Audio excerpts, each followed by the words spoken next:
E aí, pessoal, sejam bem-vindos a mais um Formiga na Tela, o videocast semanal do site Formiga Elétrica. E estou eu aqui, Gustavo, papai do Arthur, junto com a mamãe do Joca, Bia, para falarmos aqui sobre filmes que foram ressignificados após a maternidade e a paternidade. Só que aqui a gente não vai ficar naquele clichê de filmes sobre maternidade ou sobre paternidade, mas sim filmes que não tratam diretamente disso, mas por conta dessa nossa atual situação, isso daí teve uma mudança aí no nosso modo de compreender o filme, entender e assimilar o filme. Então, roda a vinheta.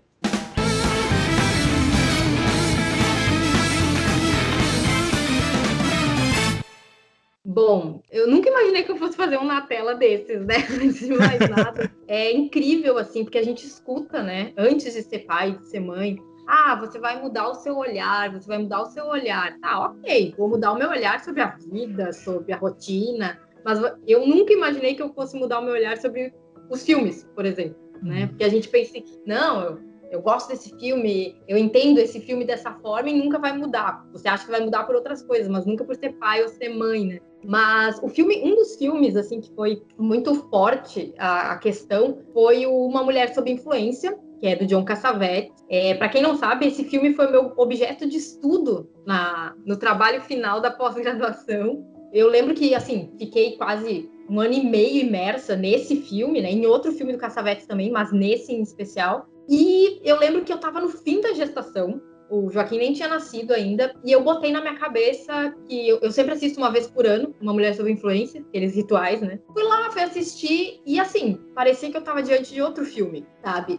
Tem uma cena em especial, a Mabel, que é a personagem da Jenna Rowland, ela tá esperando os filhos, né, chegarem da escola, naquele tradicional ônibus, né, de escola americana e tal. Ela tá muito ansiosa, ela fica andando na rua, assim, parece uma maluca, e as pessoas ficam olhando, sabe? O que é aquela mulher que anda de um lado para o outro e ela fala o tempo inteiro as crianças. Quando as crianças chegam, ela vai para a varanda da casa e ela fica conversando. São 4 crianças, né? E uma das coisas que ela pergunta é: vocês acham que eu sou louca? Ela faz essa pergunta para as crianças. Vocês acham que eu sou maluca? Vocês gostam do jeito que eu sou a mãe de vocês? E eu lembro que essa cena era uma das cenas que eu ia trabalhar no trabalho e acabou caindo por uma questão de tamanho, né, de texto, assim. Mas eu olhei e eu disse, cara, eu acho que eu escreveria uma dissertação inteira sobre essa cena hoje, depois do nascimento do Joaquim, porque é essa questão, né? O filme, na verdade, vamos dar a sinopse, né? A gente sempre esquece a sinopse. A sinopse é a Mabel, que é uma dona de casa tipicamente americana, casada com um cara do trabalho pesado, vivido pelo Peter Falk, né, que é o Nick. Eles têm três filhos, né, mais uma quarta criança que frequenta a casa ali. Eles levam uma vida aparentemente normal, só que ela, um belo dia, dá uma surtada, né? Ela começa a agir de uma forma que as pessoas começam a prestar atenção, acaba indo para uma clínica de reabilitação, né? A gente não sabe direito se ela foi para um hospital psiquiátrico, se ela foi fazer um retiro, mas ela some de cena em determinado momento do filme. E quando ela volta literalmente dopada. Ela volta uma outra mulher, uma mulher sem sentimentos e tal. E é nesse momento que o filme se revelou para mim depois da paternidade, porque o marido dela tem uma cena, né, que o Peter Falk diz para ela: para com isso, me mostra alguma emoção, eu quero a mulher com quem eu casei, eu não quero essa múmia que tá aqui, que não se mexe, que não fala, que não interage nem comigo, nem com os meus filhos. E então, assim, depois da maternidade, eu acho que eu passei a entender melhor a Mabel. Porque eu lembro que mesmo na época, tem uma cena clássica, outra cena clássica desse filme, que alguém diz pro Peter Falk assim, essa mulher é maluca. E ele diz, não, ela não é maluca, ela é incomum. Né? Então, isso é uma base para o filme, porque a primeira coisa que as pessoas pensam quando assistem o filme é a história de uma mulher louca. Não, ela não está louca. Ela não está louca, assim, tipo, olha, o cognitivo dela está afetado. O cognitivo dela está afetado porque ela tem uma vida, assim, ela tem 3 filhos para criar, fora os que aparecem ali por fora. Ela tem uma casa para cuidar, um marido, e aquilo começa a não fazer sentido para ela. Né? Ela começa a dizer, tá, a vida é isso, sabe? É só isso? Será que eu estou sendo boa mãe? Será que eu estou sendo boa esposa? E esses questionamentos provocam, claro que o Cassavetes eleva isso na 10ª potência, né? Então, assim, é uma atuação exagerada no sentido de ela poderia reagir na vida real de uma outra forma, mas aqui a gente está falando de cinema, né? Então, assim, foi um filme que, cara, assim, eu tenho umas cenas que eu dava pausa e, assim, eu dizia, gente, será que eu vou fazer isso? E eu já me pego fazendo isso, sabe? Tipo, olhando pro Joca e pensando assim, você acha que eu sou maluca, Joca? E ele fica, sabe? Mas eu acho que, assim, ó, a gente sempre cria, eu acho, não sei se o Gustavo tem isso, mas eu sempre pensei assim, a gente tem, enquanto o bebê tá na barriga, a gente tem um bebê idealizado, né? Ah, o meu filho, né? Por mais que a gente veja no ultrassom, por mais coisa, a gente tem uma idealização. Quando nasce, cara, é um completo desconhecido que é jogado nos seus braços, que é aquele bebê que você esperou, que você fez o quartinho, que você pintou o quartinho, que você pensou, eu preciso comprar isso, isso e isso para ele ter conforto e tal, só que é um completo desconhecido. Então, assim, uma mulher sob influência, cara, eu estudei, eu achava que eu sabia tudo, assim, ó, eu acho que hoje eu tinha que jogar fora meu trabalho, porque eu não mereço aquele título. Isso aqui que eu falei, não, sabe, é outra Bianca, outra coisa, assim. Então, Mas é assim, ó, engraçado isso aí que você falou, porque aí entra naquele negócio que o filme, o que ele tá passando para você como espectadora, agora nessa fase, mudou a chave, porque antes o que te pegava era a sua sensibilidade, seu background e tudo mais, só que agora essa chavinha te deu outra camada onde o filme só consegue passar de uma maneira sutil para quem experienciou algo do tipo, coisa que nenhuma técnica de roteiro poderia passar para o espectador sem esse background do espectador. E isso é muito legal, porque a obra fica mais viva ainda, né? E saber que, por exemplo, só para sintonizar o Will, amigo espectador, né? O Cassavetes fazia o que a gente chama de cinema de família, né? Ele filmava na casa dele, na casa dos amigos. Então, assim, tipo, numa mulher sob influência, a sogra dele é a sogra da Jenna Rollins mesmo, né? É a mãe do Cassavetes mesmo. Então, ela tá atuando, fazendo. Deve ser muito louco, né? Você fazer. Essa mulher é minha sogra e o papel dela nesse filme é a minha sogra. Então, isso também eu acho que pesa, porque a Jenna já tinha filhos com o Cassavetes nessa época, e eu tenho certeza que isso passou pela construção do personagem, né? E eu só fui entender agora, sabe? Eu não conseguiria. Inclusive, até a revisão é tão grande que eu olho para o filme e eu penso assim: nossa, eu acho exagerado isso que a Jenna Rollins está fazendo. Cara, hoje eu olho e não é nem um pouco exagerado, é um retrato muito real, assim. Tipo, eu faria a mesma coisa, sabe? Então, é justamente isso que você falou. E aí a gente pensa no roteiro, né, Gustavo? Te dão assim, chegam para você e dizem, Gustavo, você vai fazer um roteiro sobre a história de um pai. Você vai escrever, se você fizesse isso há 5 anos atrás, o roteiro seria completamente diferente, né? Se eu fizesse isso há 2 anos atrás, o roteiro seria totalmente diferente. Bom, engraçado, né? Você falou essa questão aí do filme que você sempre revisita pelo menos uma vez por ano, tudo mais. Eu tenho esses filmes também, mas curiosamente, um dos filmes que eu selecionei para falar aqui é um que acho que faz mais de 10 anos que eu não assisto, mas ainda assim, dentro da minha cabeça, dentro da minha memória, do nada assim me veio, nossa, caramba, eu tô enxergando esse filme de uma outra forma. E o que eu vou falar agora é o Peixe Grande e Suas Histórias Maravilhosas, que é um filme que eu adoro. Curiosamente, faz muito tempo que eu não reassisto, mas eu gosto muito desse filme. Tem o personagem principal, que é o Ed Bloom, e ele sempre gostou de contar histórias, tudo mais, e ele tá meio que no leito de morte, assim, ele tá no hospital, e aí a esposa dele decide reaproximar ele do filho, né, parece que eles estavam afastados durante um tempo, ele fica contando as histórias pro filho dele, assim, ele é um contador de histórias que faz com que todo mundo fique fascinado pelas histórias que ele conta, né, todo mundo fica babando, assim, o olho arregalado, brilhando, menos o filho. Então, quando chega nesse momento, o filho já tá, assim, já é um adulto, já com família, tudo mais, e daí o pai começa a contar as histórias de novo, né, e o filme são as histórias do Ed Bloom, e o que é interessante, ele fica misturando fantasia e realidade, então entra muito naquela, por mais que seja totalmente extrapolado, então você sabe o que é fantasia, você sabe o que é realidade, ainda assim, quando você vai entrando na mente do Ed Bloom, quando eu assistia, eu entrava o quê? Eu entrava no papel do filho, né? Porque o filho era um espectador, assim como eu, o espectador, era o espectador em si. Então, para mim, era a história de um cara que contava histórias e se reaproximou do filho. Beleza, ótimo. Só que agora eu vejo que, na verdade, é um pai passando um ensinamento para o filho, coisa que ele nunca poderia fazer contando a história real. E daí, a partir daí, eu me lembrei de uma coisa que o Antônio Cândido, né, um crítico de literatura, falava, que ele diz que as narrativas, as histórias fantasiosas,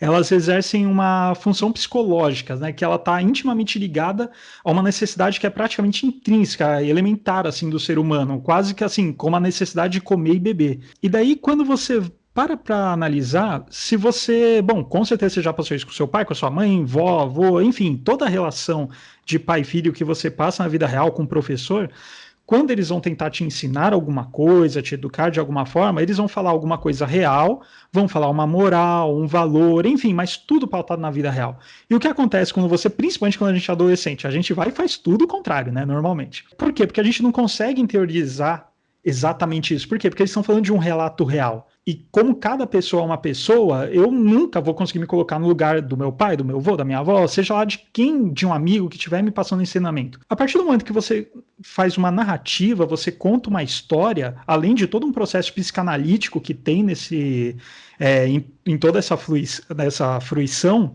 ainda tem a questão que a história, independente da intenção de ser o autor, ela vai trabalhar com algum tipo de arquétipo e vai trabalhar com símbolos. Pode pegar a pior história do mundo e a melhor história do mundo, todas elas vão trabalhar com arquétipos, com símbolos, e nós conseguimos nos identificar com esses símbolos, com esses arquétipos, mesmo de uma maneira que não é consciente. Aliás, normalmente não é consciente. A gente consegue sentir, e isso é diferente, né?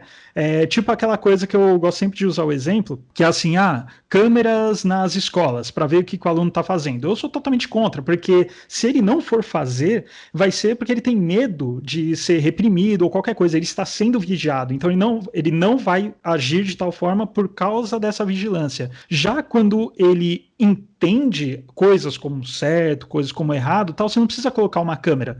Mesma coisa que aquele teste do anel de invisibilidade, né? Você usaria um anel de invisibilidade? Pô, depende do que você for fazer, mas se você já tem isso dentro de você, o que é certo e o que é errado, você não precisa ser invisível, porque você já sabe como agir. Então as histórias têm esse poder, e como o Peixe Grande, suas histórias maravilhosas, trata essencialmente de um pai contando a história para o filho. Aí agora, eu até falei a sinopse que foi a ressignificância, não foi um filho ouvindo a história do pai, foi um pai contando a história para o filho. E eu percebi que naturalmente coisas que eu tenho feito ao longo desses meses, o Arthur ele tá com 6 meses, né, meu filho, muitas das coisas foram coisas que eu pensei, como é que eu vou falar isso para ele mais para frente? Então, para quem não sabe, eu tenho um Instagram aí que eu posto umas tirinhas, tal, @gustavo.clive, tá aqui embaixo aí para quem quiser dar uma olhada, e tem uma tirinha lá que é de título Ícaro mesmo, né, o filho de Dédalus, tal, que tinha as asas, voou até o sol, enfim. E qual que é a historinha? A historinha é o meu filho perguntando para mim como é a sensação de escrever um conto, porque eu também meti a escritora e estou escrevendo uns contos aí, e eu pensei, poxa, como é que eu vou falar? Eu não saberia explicar. Se a Bia agora chegasse e falasse, Gustavo, como é que é a sensação de escrever? Eu vou falar um montão de coisas, não vou falar nada.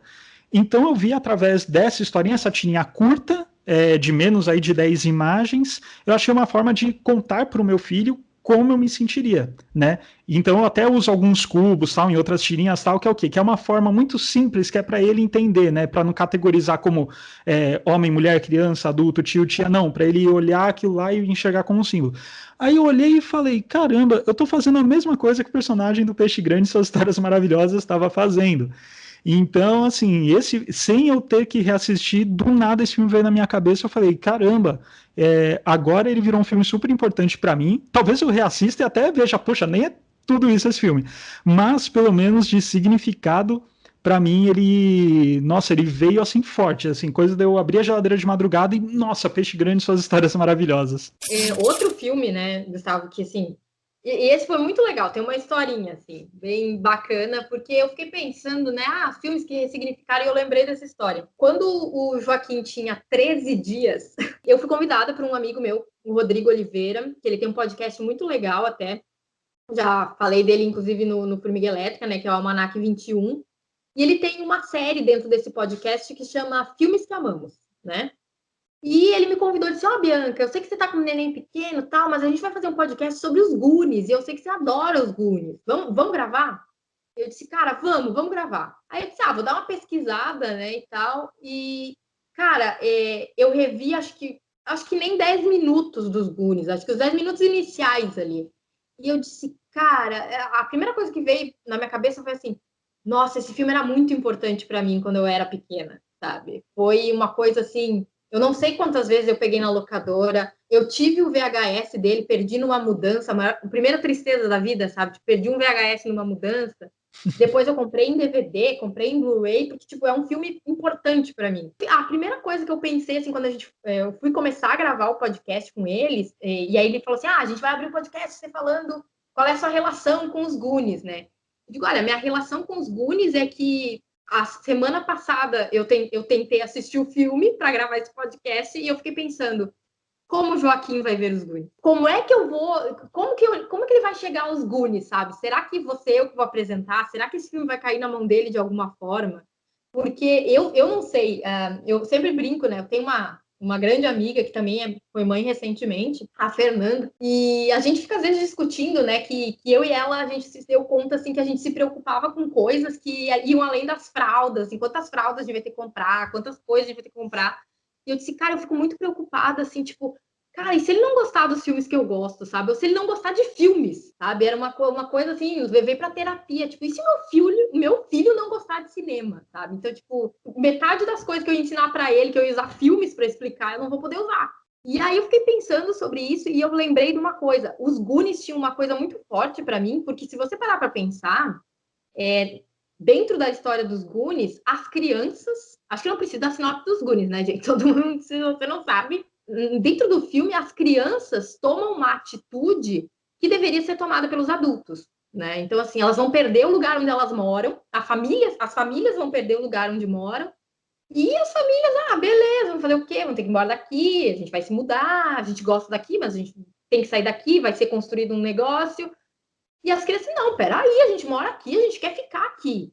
Né? Então, eles tomam uma atitude que seria uma atitude que um adulto tomaria, né? De lutar pelo seu lugar, só que eles são crianças, né? Então, toda a construção, claro, tem toda, é muito legal o Willy Caolho, a questão do tesouro, eles usaram o tesouro para comprar o negócio, para pagar.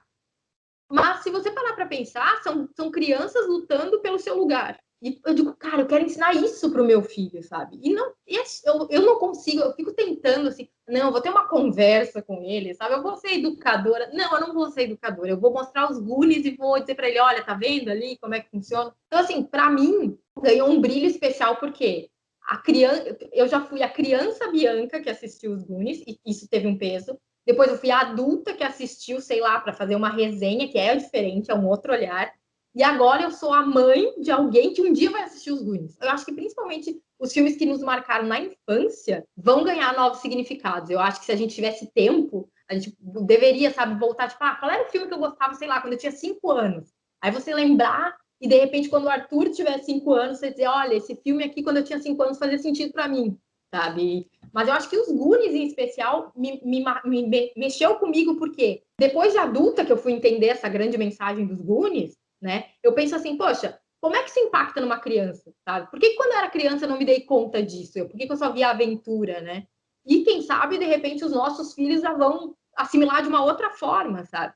Então, os Goonies, assim, e gravar esse podcast foi muito importante, porque, como eu gravei com o Joaquim no colo, toda hora que eu tava falando, sabe, eu olhava para ele e eu pensava assim, meu Deus, essa criatura talvez escute isso daqui a uns anos, sabe? Poxa, minha mãe gravou um podcast sobre esse filme, eu não gosto desse filme, eu adorei esse filme. Eu acho que a gente que gosta de cinema, acho que é impossível você não ter um dia que você pense assim, será que o Arthur vai gostar desse filme? Será que o Arthur... Você até pensa, é inevitável, sabe? E eu acho que eles vão ressignificar muitos filmes da nossa infância pra gente mesmo. Não, com certeza, isso eu não tenho dúvida. E isso que você falou, né? Todo dia a gente pensa, pô, será que ele não vai gostar de cinema? Será que ele não vai gostar dos filmes que eu gosto? Nossa, isso é preocupação diária. Bom, agora o quarto e último filme que nós vamos comentar aqui é o As Pontes de Madison, um filme que nós debatemos já por um bom tempo lá no Formiga na Tela número 10, se não me engano, bem no comecinho aí do do Formiga Elétrica no YouTube, só que lá foi de uma perspectiva diferente, né? E agora uma outra, embora com certeza a relação da Bia com a personagem da Francesca vai ser muito mais próxima do que a minha, ainda assim todo o papel dela ganhou uma intensidade muito maior. Porque eu já entendia o filme como ela sendo uma mulher de duas facetas, né? A faceta mãe e a faceta Francesca individual, né? A coisa mais íntima dela. E de fato essa percepção não mudou.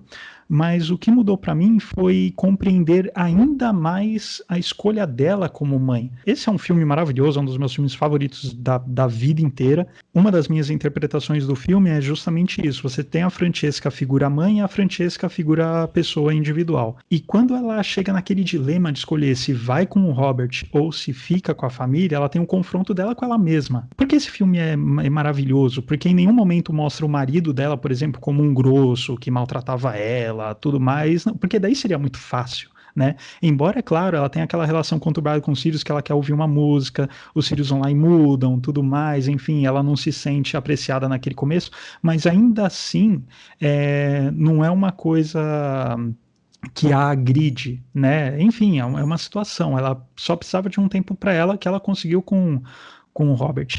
E daí, quando vai chegar no final do filme, o que é o interessante? Porque ela, assim como no Peixe Grande e Suas Histórias Maravilhosas, ela tinha muitas coisas para falar para os filhos, que era quem ela era nessa segunda faceta. Não quer dizer que ela era falsa, que escondia coisas dos filhos, não, é outra coisa, uma outra faceta dela como pessoa. E foi uma faceta que aprendeu muito ao longo da vida, e ela precisava passar isso para os filhos, porque durante o filme todo, desde o começo até o final, você percebe que os filhos, já adultos, eles estão com problemas internos que eles não sabem como resolver, e a mãe já não tá lá porque ela morreu para acolhê-los, né?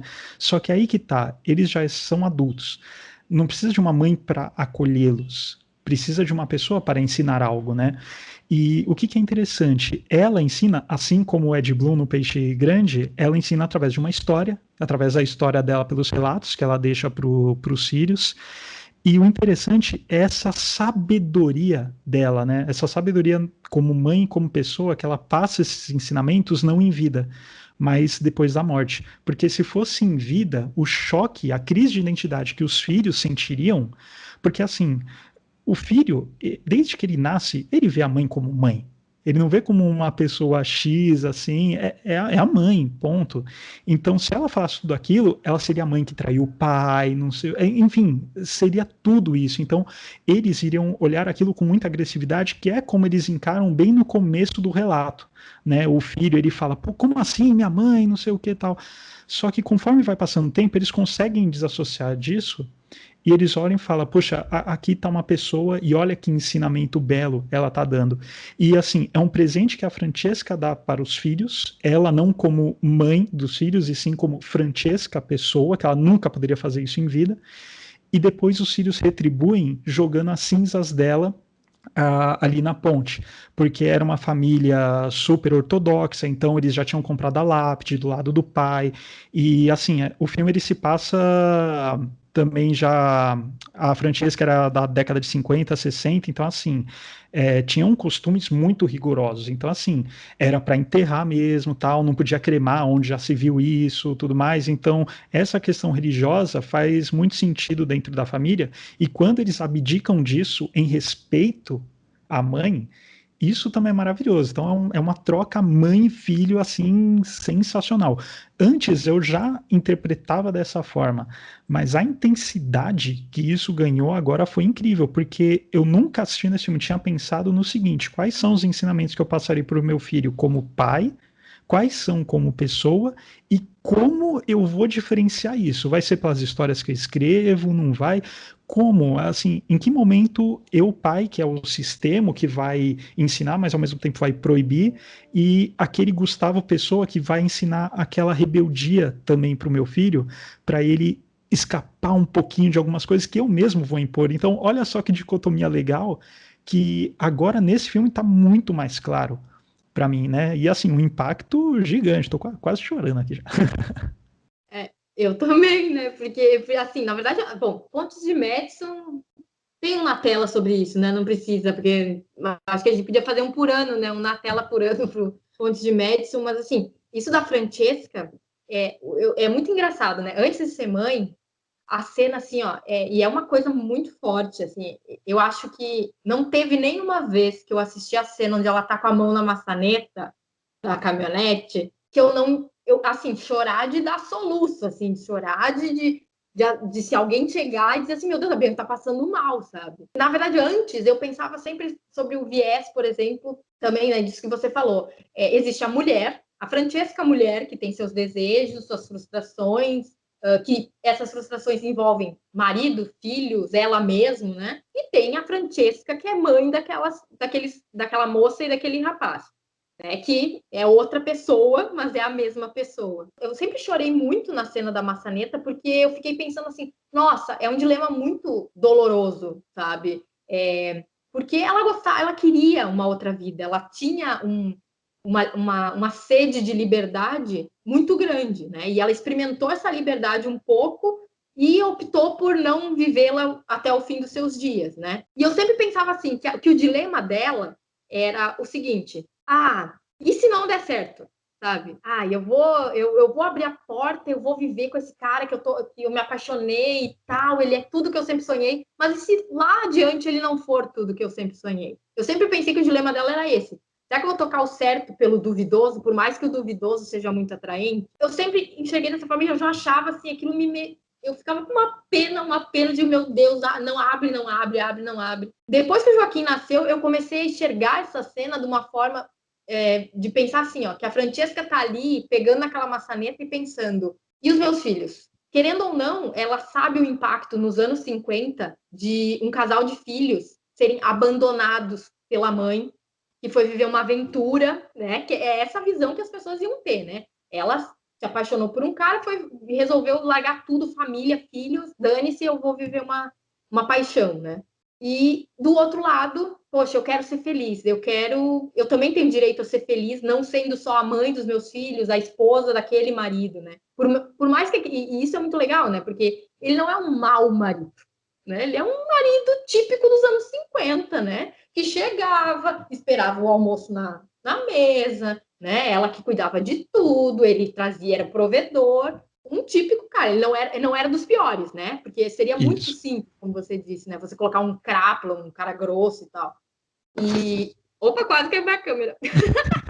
Corta isso, Gabriel.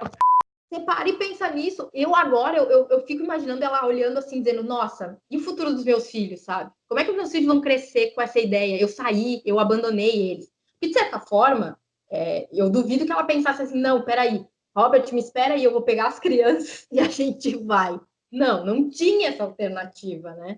Então, hoje eu olho para o filme e para mim ela tá pensando justamente isso, sabe? E os meus filhos? Eu acho que ela não pensou tanto no marido, né? Não que ela não gostasse dele, mas ela pensou assim, poxa, os meus filhos vão ficar com aquele pai que vai criá-los daquele jeito dos anos 50, que talvez não seja o jeito que eu queria criar, e eu também, só que e eu, né? Essa é a grande questão. E quando a gente vira mãe, e isso assim, a gente ainda passa por todo.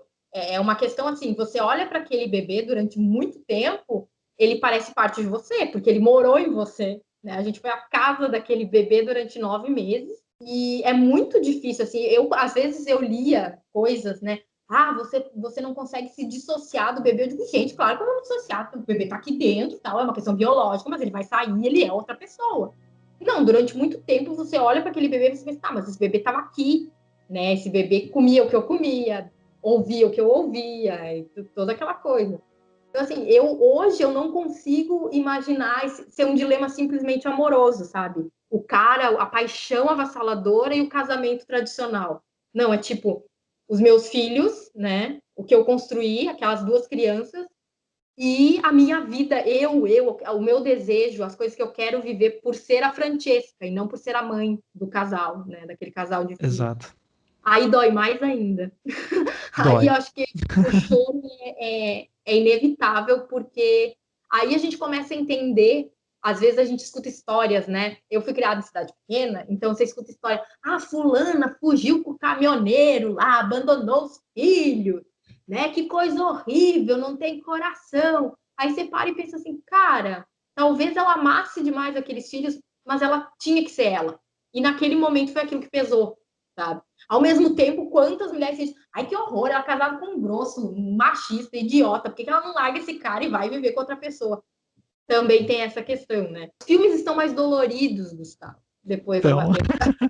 muito. Então é isso, pessoal. Esse aqui foi mais um Formiga na Tela. Não deixe de visitar o nosso site, formigaelétrica.com.br. Também tem o nosso Instagram, @formiga.elétrica. Dê um like aqui no vídeo, se inscreva no canal e ative o sininho para receber uma notificação toda vez que um vídeo novo for ao ar. E também não deixe de ouvir o nosso podcast quinzenal. Tá lá no Spotify, SoundCloud, enfim. Você acha a gente lá e vai curtir muito o nosso material. É isso, até quarta-feira que vem, porque agora a gente tem que ver nossos filhos, né? Exato. Fralda, ó. Tá chorando, vai lá. Tchau, pessoal.